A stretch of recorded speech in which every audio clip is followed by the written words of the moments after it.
नमस्कार। समसामयिक विषयों पर आपके पसंदीदा कार्यक्रम विशेष में आपका स्वागत है। मैं हूं दीपक डोभाल। कुछ साल पहले लोगों का सामना इबोला नाम की बीमारी से हुआ। चमगादड़ों के जरिए इंसानों में फैलने वाली इस बीमारी ने हजारों लोगों की जान ली। इसके कुछ ही दिन बाद हमने जीका वायरस के बारे में सुना, जो गर्भवती महिलाओं और उनकी कोख में पल रहे बच्चों को निशाना बनाता था। अब भारत में एक और वायरस की चर्चा है, जिसे नीपा या NIV संक्रमण नाम दिया गया है। हालांकि ये बीमारी नई नहीं है और ना ही ये संक्रमण, लेकिन संक्रामक रोग पहले के मुकाबले तेजी से और दूर दराज के इलाकों में फैल रहे हैं। जिस तेजी से ये रोग बढ़ रहे हैं, उसके मुकाबले हमारी चिकित्सा तैयारियां हर बार अधूरी नजर आती हैं। वैसे भी कहा जाता है कि वायरस खत्म नहीं होते, इन्हें सिर्फ निष्क्रिय किया जा सकता है, यानी इनका स्थायी समाधान ढूंढा जाना अभी बाकी है। लेकिन इसमें लंबा वक्त लगेगा और इसके लिए बहुत सारा पैसा भी चाहिए। भारत जैसे देशों में जहां आबादी का फैलाव इतना ज्यादा है, वहां ऐसी बीमारियों को रोक पाना ऐसे भी मुश्किल है। तो फिर हम क्या करें? जानकारों की माने तो इसके लिए अभी बहुत कुछ किया जाना बाकी है। लेकिन आज हम जिस वायरस के बारे में बात करेंगे, उस वायरस का नाम है नीपा वायरस। कहाँ ये संक्रमण फैला है, क्यों ये संक्रमण फैला है, इसके उपाय क्या हैं, इससे बचा कैसे जा सकता है और इसका इतिहास क्या है, इन तमाम चीज़ों पर आज के विशेष में हम बात करेंगे। तो शुरू करते हैं आज का विशेष।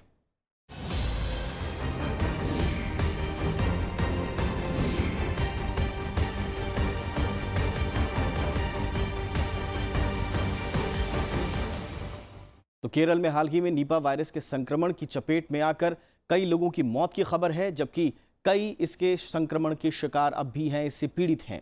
इसके बाद इस बीमारी को लेकर तमाम तरह की खबरें आ रही हैं। दावा किया जा रहा है कि इस बीमारी पर एंटीबायोटिक्स भी असर नहीं कर रहे हैं।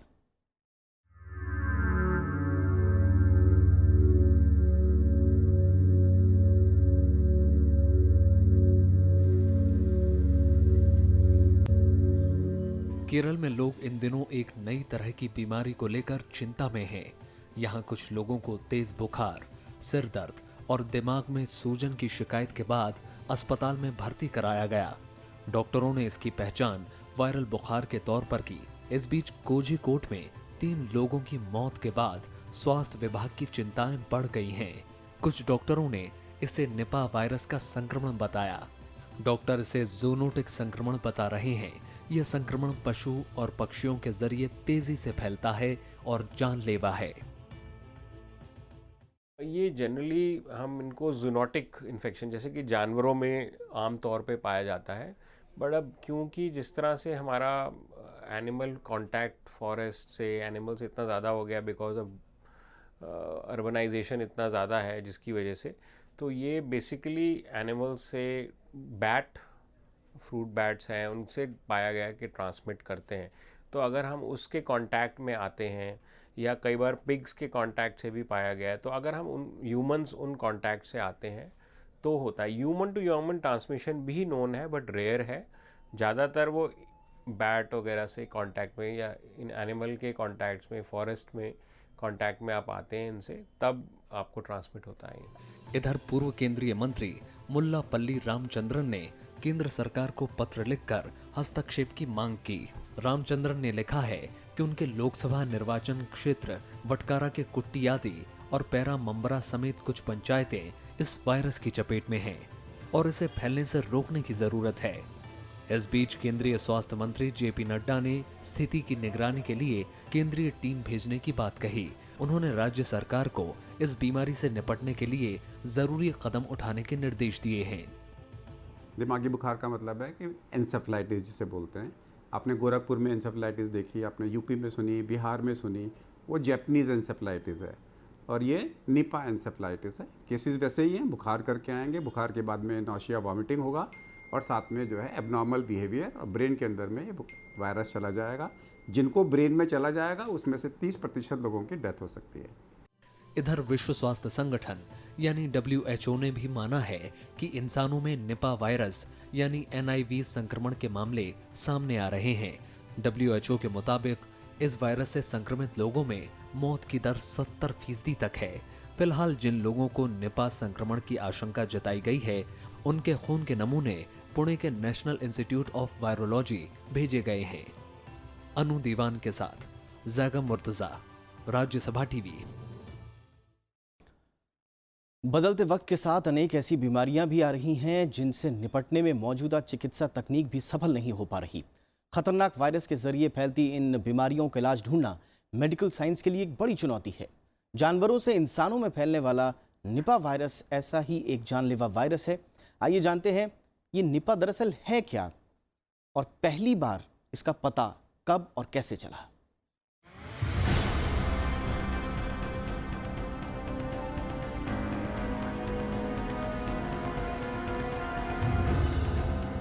निपा वायरस एक नई उभरती बीमारी है जिसका इन्फेक्शन एक महामारी की तरह फैल रहा है। निपा के चलते जानवरों और मनुष्यों में खतरनाक इन्फेक्शन फैलता है। इस वायरस के कारण मनुष्यों में इंसेफ्लाइटिस होता है और इसीलिए इसे निपा वायरस इंसेफ्लाइटिस भी कहा जाता है। Nipah virus infection fruit bats यानी चमगादड़ के जरिए फैलता है। दरअसल निपा वायरस हेंड्रा वायरस से संबंधित है जो घोड़ों और मनुष्यों के वायरल संक्रमण से होता है। खजूर की खेती करने वाले लोगों में इस वायरस के फैलने की आशंका सबसे अधिक होती है। इसके अंदर दो तरह से इन्वॉल्वमेंट है। एक है कि रेस्पिरेटरी सिम्टम्स होते हैं, खांसी, गला खराब, जुकाम, इस टाइप के सिम्टम्स जो रेस्पिरेटरी सिम्टम्स हैं, बट ज़्यादातर ये न्यूरोलॉजिकल इन्वॉल्वमेंट है, ब्रेन का इन्वॉल्वमेंट है कि सुस्ती होना, ड्राउजीनेस, फिट आना, बेहोश हो जाना, इस तरह के जो ब्रेन पे इफेक्ट हो, जो सिम्टम हो, वो होते हैं। निपा वायरस को नीव वायरस भी कहा जाता है। निपा वायरस के चलते मनुष्यों में अनेक तरह के संक्रमण जैसे एंसेप्टोमेटिक संक्रमण, रेस्पिरेटरी सिंड्रोम और घातक इंसेफ्लाइटिस यानी मस्तिष्क ज्वर होता है, जिसका इलाज अब तक नहीं खोजा जा सका है। निपा वायरस का संक्रमण आमतौर पर मई और दिसंबर के महीनों में होता है। सबसे पहले निपा वायरस का पता 1998 में मलेशिया के कंपुंग सुंगई निपा में चला और बाद में इस जगह के नाम पर ही इस वायरस का नाम पड़ा। उस समय इसके इंटरमीडिएट वाहक सुअर थे। 2001 में इस वायरस का संक्रमण बांग्लादेश में इंसानों में पाया गया। भारत में निपा वायरस का पता सबसे पहले 2001 में पश्चिम बंगाल के सिलीगुड़ी जिले में चला। 2007 में दूसरी बार भारत में निपा वायरस का संक्रमण पश्चिम बंगाल के ही नदिया जिले में दिखा। इन दोनों संक्रमण के दौरान कुल 71 केस दर्ज किए गए, जबकि निपा वायरस के चलते 50 लोगों की मौत हुई। खास बात यह है कि निपा वायरस से प्रभावित ये दोनों इलाके बांग्लादेश की सीमा से सटे हुए हैं। ये वायरस 2001 में वेस्ट बंगाल में सिलीगुड़ी में आया था। उसके बाद में स्पोरोडिक केसेस हैं। बांग्लादेश में, मलेशिया में इसकी बीमारी हमेशा रहती है। तो बॉर्डर क्रॉस किया। इस बारी कंसर्न ये है कि केरला तक पहुंच गया और केरला के अंदर में मौतें भी हुई हैं। सो बेसिकली ये एक वायरल इलनेस है, जूनोटिक है, बैट से होती है, human to human transmission possible है और दिमागी बुखार है। विश्व स्वास्थ्य संगठन ने अपने 10 सबसे घातक बीमारियों में निपा वायरस को शामिल किया है। WHO के मुताबिक अगर समय रहते इसका इलाज नहीं ढूंढा गया तो ये भविष्य में महामारी का रूप ले सकती है। Bureau report, Rajya Sabha TV. Bharat में इस वायरस को लेकर चिंता इस बात की भी है कि पहले इसका संक्रमण पश्चिम बंगाल तक सीमित था और कई सालों तक ये उसी इलाके में ही अपना कहर बरपाता रहा। इसका कारण था बांग्लादेश से लगी सीमा, जहां इसका संक्रमण कई बार फैल चुका है। लेकिन केरल में इसकी दस्तक ने सरकार और डॉक्टर्स को चिंता में डाल दिया है। इसकी पड़ताल फिलहाल की जा रही है, लेकिन यह जानना जरूरी है कि यह वायरस दरअसल फैलता कैसे है। आइए जानते हैं इस रिपोर्ट के जरिए।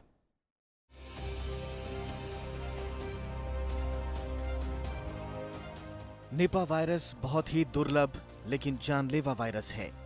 इस वायरस की चपेट में आने वाले 70% लोगों की मौत की आशंका बहुत ज्यादा होती है। इससे बचने का सबसे बड़ा उपाय इसके संक्रमण से बचने का ही है। लेकिन इसके लिए यह समझना जरूरी है कि यह वायरस फैलता कैसे है। दरअसल निपा वायरस का संक्रमण जूनोसिस है, यानी ये जानवरों से इंसानों में फैलता है। विश्व स्वास्थ्य संगठन के मुताबिक यह वायरस प्राकृतिक रूप से सबसे पहले टेरोपोडिडाई फैमिली के टेरोपस जीनस नाम के एक खास प्रकार के चमगादड़ में पाया जाता है। ये चमगादड़ दरअसल एक फ्रूट बैट है जो फलों को खाते हैं।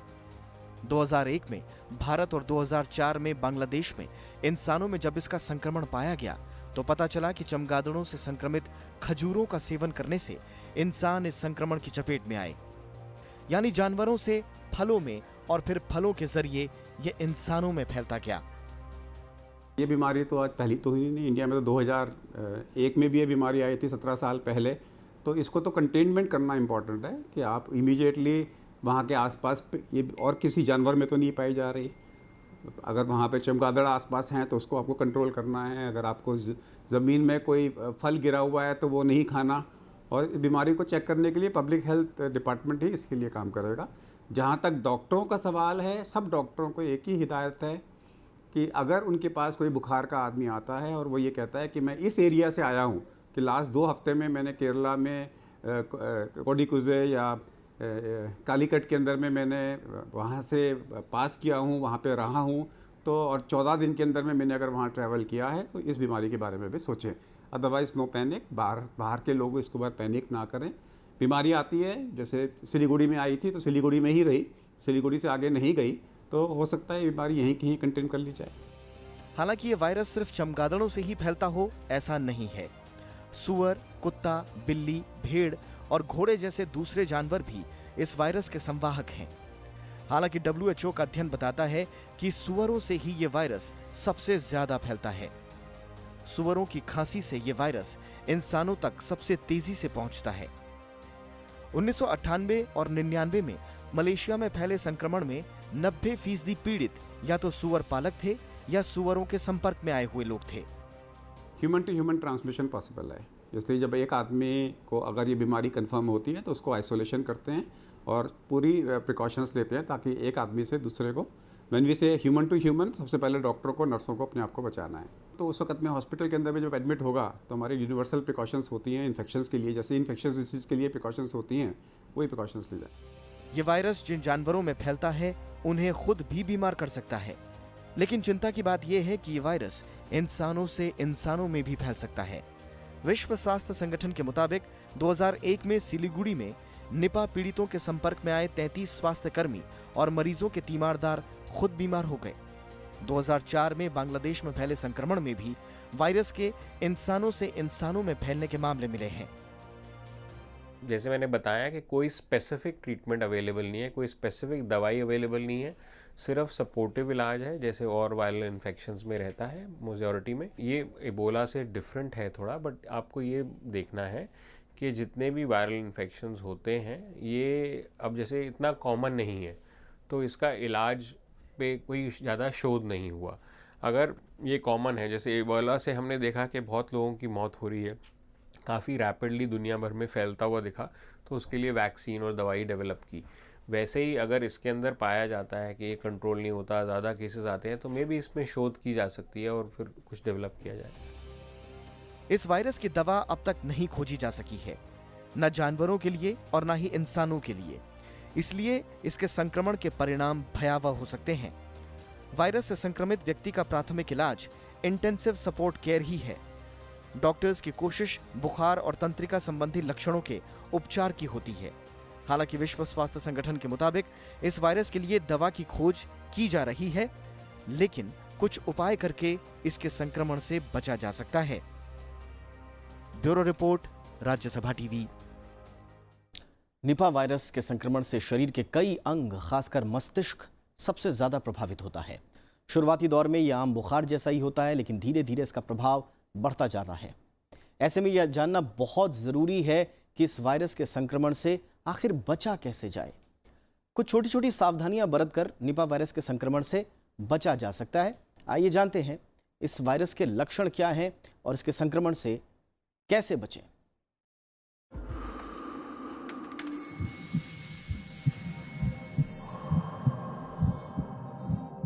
निपा वायरस जितना खतरनाक है, इसका प्रभाव भी उतना ही जानलेवा है। दरअसल ये वायरस एन्सेफेलाइटिस से जुड़ा हुआ है। इस वायरस से प्रभावित लोगों को सांस लेने में दिक्कत होती है, फिर दिमाग में जलन महसूस होती है। इस वायरस के शुरुआती लक्षणों में मस्तिष्क में सूजन, तेज बुखार, सिर दर्द और नींद नहीं आना शामिल है। इसके अलावा इस वायरस से प्रभावित मरीज विचलन और मानसिक भ्रम का शिकार हो जाता है। निपा वायरस का रोगी 24 से 48 घंटे के भीतर कोमा में जा सकता है। संक्रमण की चपेट में आने के 4 से 18 दिन के भीतर व्यक्ति में निपा वायरस के लक्षण दिखाई देने शुरू हो जाते हैं। आज की डेट में बचाव इसका सरकार की तरफ से पब्लिक हेल्थ बचाव है कि जहाँ पर केसेस आ रहे हैं वहाँ पे उन फीवर के केसेस को आइसोलेट करें, उनको अलग से क्लिनिक बनाएं, जो सरकार कर रही है। हाँ, एक ट्रैवल एडवाइजरी सरकार को देनी चाहिए कि जो लोग भी इस एरिया से आ रहे हैं जहाँ पे ये वायरस से डेथ्स हो रही हैं, वहाँ से कोई भी आदमी पूरे इंडिया में कहीं जाता है और उसको 14 दिन के अंदर में बुखार होता है तो उसको इमीडिएटली पब्लिक हेल्थ डिपार्टमेंट को नोटिफाई करना चाहिए। अब तक निपा वायरस के इलाज के लिए कोई वैक्सीन नहीं आई है। ऐसे में निपा वायरस से बचने का एकमात्र तरीका सावधानी है। निपा वायरस से बचने के लिए संक्रमित इलाकों में कुछ फलों, खासकर खजूर खाने से बचना चाहिए। आधे खाए हुए, पक्षियों के झूठे या पेड़ से गिरे फलों को नहीं खाना चाहिए। बीमार सुअर, चमगादड़ और दूसरे घरेलू जानवरों से भी दूरी बनाए रखनी चाहिए। निपा वायरस एक इंसान से दूसरे इंसान में भी फैलता है। इससे बचने के लिए संक्रमित व्यक्ति के पास जाने से बचना चाहिए। अस्पतालों में डॉक्टर द्वारा प्रमाणित मास्क पहनना कारगर साबित हो सकता है। मरीज की अगर मौत हो गई हो तो भी शव के ज्यादा करीब जाना खतरनाक हो सकता है। फैलता ये जैसे आम तौर पे एनिमल जो बैट्स हैं वो होस्ट रहते हैं, तो अगर आप उसके कांटेक्ट में आते हैं या वो कंटामिनेशन कर रहा है तो उससे आप ट्रांसमिट होता है। कई बार पिग्स में भी पाया गया है या ह्यूमन टू ह्यूमन। तो इसके अंदर क्योंकि एक वायरल इन्फेक्शन है तो बेसिकली आपको कोई ट्रीटमेंट पॉइंट ऑफ व्यू तो सपोर्टिव ट्रीटमेंट ही है। आपको सपोर्टिव ट्रीटमेंट करना है, कोई स्पेसिफिक एंटीवायरल या स्पेसिफिक दवाई नहीं है। और जहाँ तक बचाव का तरीका है वो यही है कि आप उस एरिया से जहाँ पे अगर जैसे ये पाया गया है उस एरिया में बैट्स हैं या फॉरेस्ट एरिया है, उस एरिया से आप दूर रहें और अपने आप को प्रोटेक्टेड रखें। स्वास्थ्य कर्मियों को अस्पताल में निपा वायरस से बचने के लिए संक्रमित मरीजों की देखभाल करते समय या प्रयोगशाला के नमूनों को संभालते और जमा करते वक्त उचित सावधानी बरतनी चाहिए। इसके लक्षणों की पहचान करें और सांस लेने में दिक्कत या सिर में जलन या तेज दर्द हो तो तुरंत डॉक्टर से संपर्क करें। Bureau report, Rajya Sabha TV. हाल ही में विश्व स्वास्थ्य संगठन ने भी कहा कि बदलते वातावरण में ऐसी बीमारियां पनप रही हैं जिनसे निपटने में मौजूदा चिकित्सीय व्यवस्थाएं नाकाम साबित हो रही हैं। समय रहते इन बीमारियों पर काबू पाना बेहद जरूरी है, वरना एक महामारी का रूप ले सकती हैं। इनमें से ज्यादातर संक्रमण जूनोटिक हैं, यानी जीव जंतुओं से फैलने वाले संक्रमण। 2013 में अफ्रीकी देशों में इबोला नाम का वायरस महामारी बनकर आया। अगले 3 साल में इसके संक्रमण के चलते 11,000 से ज्यादा लोगों को अपनी जान गंवानी पड़ी और इसके कुछ ही दिन बाद जीका संक्रमण दुनिया भर में लोगों की परेशानी की वजह बना। जब तक जीका का इलाज खोजा गया तब तक इसके संक्रमण की चपेट में भारत समेत दुनिया भर के हजारों लोग आ चुके थे। इस बीच कई बैक्टीरिया, फंगी और वायरस हैं जिन्होंने एंटीबायोटिक दवाओं के लिए प्रतिरोध क्षमता विकसित कर ली है और ऐसे में इन बीमारियों से निपटना आसान नहीं है। Part of our response now in all major outbreaks is looking at the research agenda and the agenda for products that may be investigational but have proven to be safe and effective. And that's really the auspices under which we're using the Ebola vaccine, which is also an investigational product but has proven safe and effective. बदलती जीवन शैली और मौसम में बदलाव के चलते मनुष्यों में नए-नए संक्रमण फैल रहे हैं। इनमें जूनोटिक यानी पशु जनित रोगों के फैलने का खतरा सबसे ज्यादा है। ये रोग घरेलू और जंगली गैर मानुषिक प्राणियों से फैलते हैं। इनमें चमगादड़, बग, बिल्लियां, पिस्सू, मक्खियां, बंदर, सुअर, घोड़े, खरगोश, चूहे, बकरियां, मच्छर और यहां तक कि मानव के जरिए भी मानव को संक्रमित करते हैं। निपा और इबोला भी जूनोटिक रोग हैं। इनके फैलने का खतरा लगातार बना रहता है। Un risque, c'est pour cela que la réponse doit être rapide. C'est pour cela qu'il faut faire ce travail épidémiologique tout d'abord pour comprendre qui a pu être infecté, donc identifier les cas suspects, identifier les contacts, donc les gens qui sont bien portants mais qui ont eu un contact certain avec la personne qui a été infectée. WHO के मुताबिक बसारिया, avian influenza यानी bird flu, बेप्सियोसिस, बर्मा 1 virus, bartonellosis, bilharzia, brucellosis, borrelia, Borna virus के संक्रमण, गोजाती क्षय रोग, हैजा, डेंगू, इबोला, फीता कृमि रोग, डेंगू बुखार, इबोला वायरस, फीता कृमि रोग, येलो फीवर समेत तमाम संक्रमण हैं जो जूनोज की श्रेणी में हैं। वन्यजीव और मनुष्य के बीच संपर्क के चलते इस रोग के रोग आदिकाल से पनपते रहे, लेकिन ये तमाम बैक्टीरिया और वायरस प्रतिरोध क्षमता विकसित कर चुके हैं। जिस तरह नए नए संक्रमण सामने आते हैं, उस लिहाज से चिकित्सा जगत की तैयारियां अधूरी लगती हैं। ये भी आरोप लगते हैं कि दवा कंपनियां कई बार इस तरह की बीमारियों को बढ़ावा देती हैं ताकि उनका कारोबार चल सके। हालांकि इस तरह के आरोप अक्सर साबित नहीं हो पाए। ज़ायगम मुर्तजा, राज्यसभा टीवी। अचानक से निपा वायरस का संक्रमण फैलने से लोगों के मन में डर बैठ गया है। इससे पहले जीका और इबोला के भय से दुनिया सकते में आ गई थी, लेकिन इन दोनों बीमारियों से कहीं ज्यादा खतरनाक वायरस इस दुनिया में मौजूद हैं। आइए जानते हैं उन वायरस के बारे में।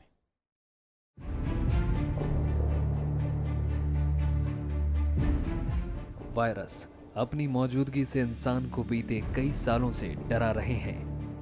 इतिहास के पन्ने पलटे तो 18वीं सदी के आखिरी सालों से ही इंसान और जानवर दोनों के जरिए वायरस फैलने की पुष्टि हुई है। इसमें से कई वायरस कम घातक हैं तो कई बेहद ज्यादा। ज़्यादातर वायरसेस की कोई एंटीबायोटिक नहीं होती। हेपेटाइटिस सी का इलाज है, HIV का इलाज है, हेपेटाइटिस बी के ऊपर में कुछ एंटीबायोटिक्स अवेलेबल हैं, लेकिन जितने भी ये रेस्पिरेटरी या ब्रेन के एंकेफेलाइटिस हैं, इसकी आज की डेट में हमारे पास में कोई इलाज नहीं है। होता है, prevention is the basic answer, और अगर हो जाता है तो सिम्टोमेटिक ट्रीटमेंट दिया जाता है। इस वक्त दुनिया में सबसे ज्यादा खौफनाक मारबर्ग को माना जाता है। मारबर्ग वायरस का नाम लान नदी के शान शहर पर रखा गया है। इसके लक्षणों में तेज बदन दर्द और त्वचा और शारीरिक अंगों से खून बहना है। 90% मामलों में मारबर्ग के शिकार मरीजों की मौत हो जाती है। एक और खतरनाक वायरस है सियारनोर फॉरेस्ट वायरस। इस वायरस की खोज भारत के पश्चिमी तट पर 1955 में हुई थी। ये किस खास जीव से फैलता है, ये आज भी एक राज है। इस वायरस के शिकार मरीजों में तेज बुखार, सिर दर्द और मांसपेशियों में दर्द होने के साथ ही रक्तस्राव भी होता है। मोस्टली जो वायरल इन्फेक्शंस होते हैं वो सेल्फ लिमिटिंग बीमारियां होती हैं। आम तौर पे मेजॉरिटीली सेल्फ लिमिटिंग होती हैं और सपोर्टिव ट्रीटमेंट से मरीज़ ठीक हो जाते हैं। और अगर वो ज़्यादा नहीं फैल रहे हैं और लिमिटेड हैं तो उन पे शोध करके दवाई बनाना उतना ज़्यादा फ़ायदेमंद नहीं रहता है। अगर कोई इन्फेक्शन हुआ, एक समय हुआ, उसके बाद सालों साल तक नहीं हो रहा है तो उस पर कोई रिसर्च ज़्यादा होती नहीं है, क्योंकि उसका कोई फ़ायदा नहीं है। बीते कई सालों से इबोला वायरस को मौत का पर्याय माना जा रहा है। इबोला वायरस को 5 नस्लों में बांटा गया है, जिन्हें अफ्रीकन देशों के नाम पर ही रखा गया है। इसमें से जायरे इबोला नस्ल सबसे जानलेवा है। इसमें 90% रोगियों की मौत होती है। बर्ड फ्लू हर साल लोगों के मन में खौफ पैदा करता है, लेकिन बर्ड फ्लू की सारी कैटेगरीज से इतना नुकसान नहीं होता जितना कि 15HN1 से होता है। ये सबसे ज्यादा पोल्ट्री फार्म्स और आसपास रहने वाली रिहाइश को अपनी चपेट में लेता है।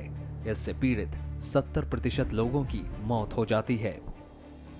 हटा वायरस भी दुनिया के सबसे खतरनाक वायरसों में शुमार है। ये पहली बार अमेरिकी सैनिकों में 1950 के कोरियाई युद्ध के दौरान पाया गया था। इस वायरस से फेफड़ों का रोग और लिवर का खराब होना शामिल है। लस्सा वायरस भी काफी घातक माना जाता है। ये वायरस चूहों और गिलहरियों से फैलता है और इसका एक निश्चित क्षेत्र होता है, जैसे कि पश्चिमी अफ्रीका। वैज्ञानिकों के मुताबिक पश्चिमी अफ्रीका के 15% कतरने वाले जानवर इस वायरस से संक्रमित होते हैं।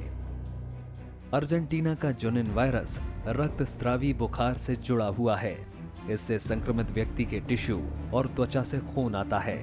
पहली बार में इस बीमारी के बारे में कम ही पता चलता है। मुचपो वायरस बोलिवियन हीमोरेजिक फीवर से जुड़ा है। इसे ब्लैक टाइफस के नाम से भी जाना जाता है। इसके संक्रमण के कारण तेज बुखार और भारी रक्तस्राव होता है। ये जुनिन वायरस की तरह विकास करता है और इंसानों से इंसानों में फैलता है। दुनिया के सबसे खतरनाक वायरसों में क्रीमियम कांगो का नाम भी आता है। ये वायरस खटमल जैसे जीवों से फैलता है और इसके वायरस इबोला की तरह ही विकास करते हैं। संक्रमण के पहले कुछ दिनों में मरीज के मुंह और त्वचा से खून आने लगता है। भारत और थाईलैंड जैसे देशों में डेंगू वायरस का खौफ किसी से छिपा नहीं है। ये मच्छरों के काटने से फैलता है। डेंगू बुखार का खतरा लगातार बरकरार रहता है। इस वायरस से हर साल 5 से 10 करोड़ लोग बीमार पड़ते हैं। एंसेफ्लाइटिस की वैसे ही मोर्टेलिटी ज़्यादा होती है। ये वाला सीरियस एंसेफ्लाइटिस कहलाता है। अगर ऐसे केसेस बढ़ गए तो सरकार का काम यही होता है कि ventilators, ICU cares, nurses, doctors की कमी ना रहे। कुल मिलाकर दुनिया भर में हर साल किसी न किसी कोने में कोई न कोई वायरस इंसानों को अपनी मौजूदगी का एहसास कराता है। विश्व स्वास्थ्य संगठन और दूसरी संस्थाएं मिलकर इन वायरसों के बारे में जानकारी देकर इसके खतरे को कम करने की कोशिश करती हैं। Bureau report, Rajya Sabha TV.